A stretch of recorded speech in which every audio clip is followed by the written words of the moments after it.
This week in Jamaica Now, MPs vote on April 28 whether to make the CCJ Jamaica's final appellate court.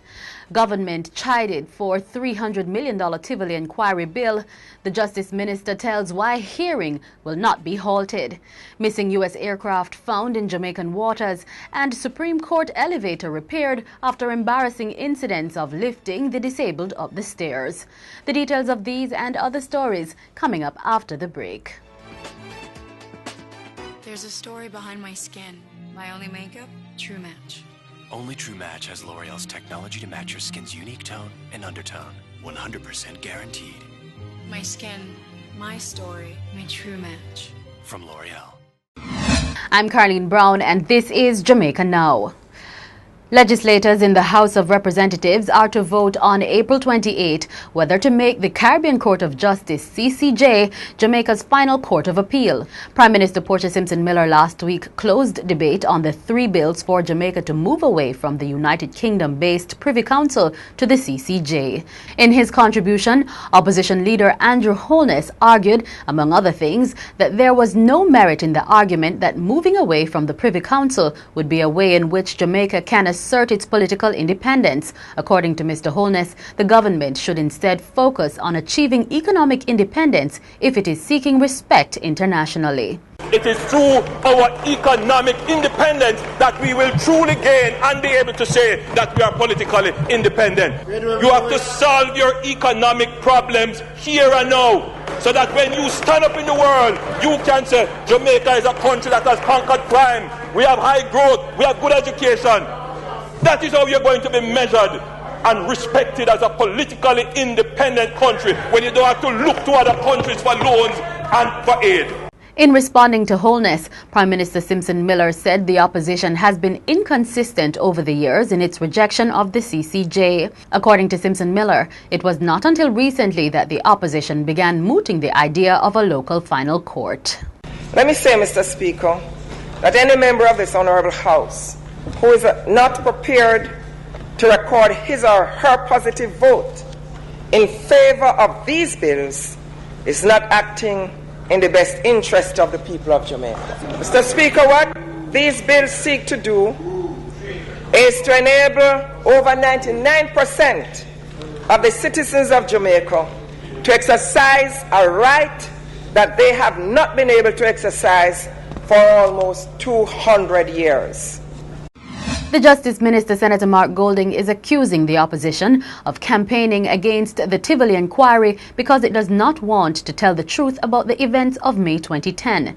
The enquiry was established to probe the killing of more than 70 civilians in a police military operation in Tivoli Gardens ordered under the Bruce Golding administration. Senator Golding says his administration is not pursuing the enquiry to score political points, and he blasted the opposition for their stance in calling for the enquiry, which started last December, to be halted. This is not a question of political convenience. This is something which we were asked to do by the public defender in his 2013 report. It has taken us nearly 2 years to get to the point where the commission is underway, because the process has been designed to try and be inclusive and transparent. And now the JLP is saying we must stop it because the money is too much. To my mind, that is a position of raw political convenience, because they do not want to come to that inquiry and have the truth told. Well, I'm sorry, the truth will be told. The inquiry will proceed.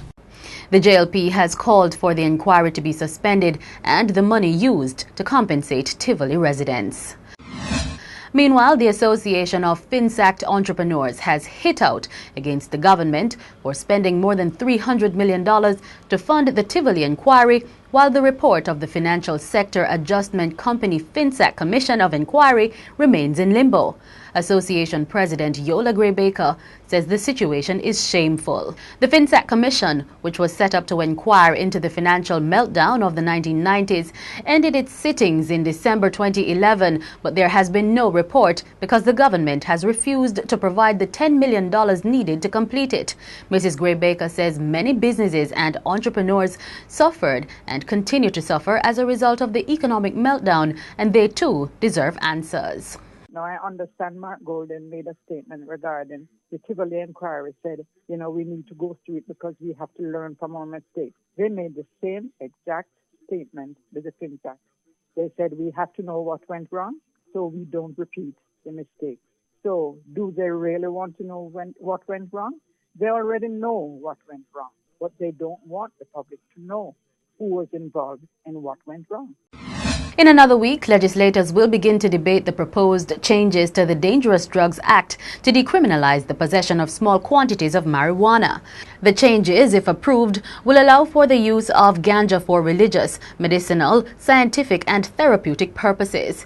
The Cannabis Commercial and Medicinal Research Task Force says this is a bold move which is long overdue.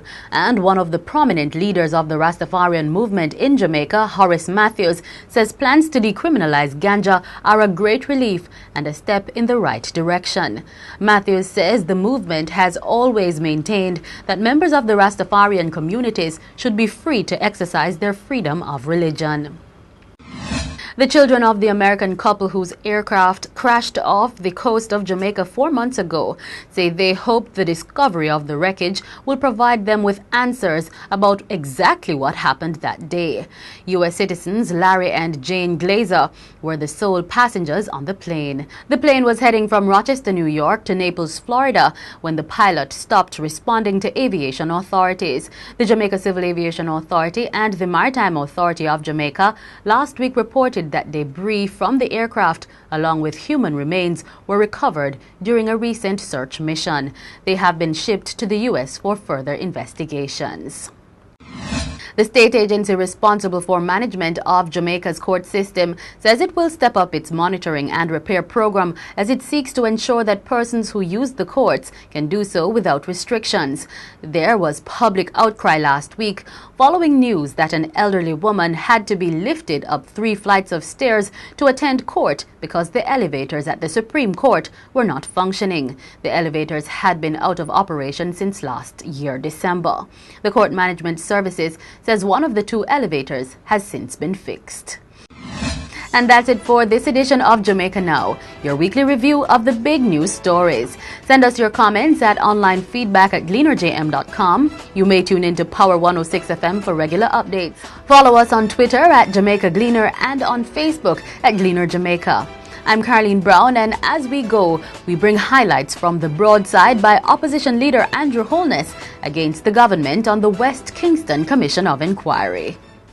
If it is that what you want to do is to find out whether or not the people of West Kingston, their human rights were abused, if it is that you want to find out how come 72 Jamaicans lost their lives, if it is that you want to find out whether or not the state did something wrong, if it is that you want to find out whether or not any officers of the government or the security forces did something wrong, then a commission of inquiry is not the only thing that you can do to bring that information to light.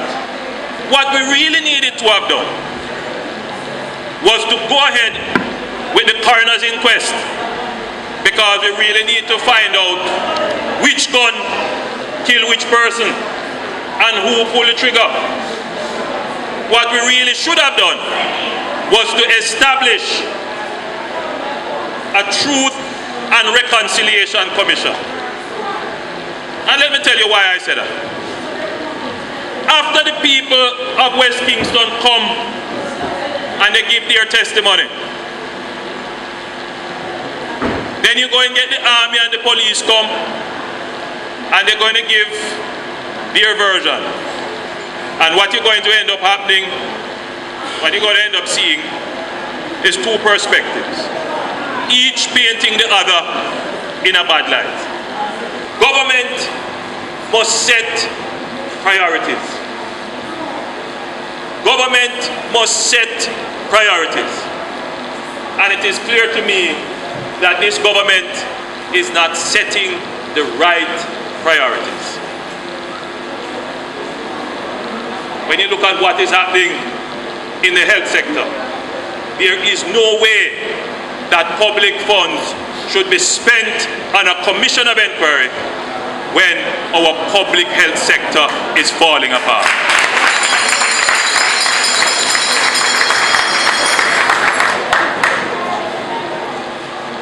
When you talk about our civil servants, our public sector workers, they have had a wage freeze now going for 2 years.